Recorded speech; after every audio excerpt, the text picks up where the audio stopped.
Va nihoyat biz Latviyadamiz do'stlar. Bugun 17-soatimiz 10:30 bo'lyapti примерно. 10:16 bo'ldi. Biz granitsadan chiqdik. 2,5 sutka deganda Latviyani o'zidan, Rossiyadan udachni chiqdik. Latviyada ba'zi bir dokument yetishmovchilik bo'ldi, shu sababli qolib ketdik. 2,5 kun nima bo'lib o'tganini o'zim bilaman.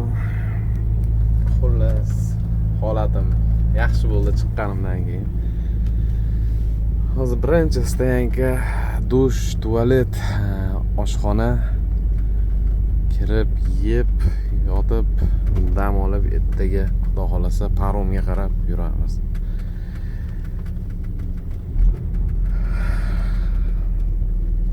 Nima deyana?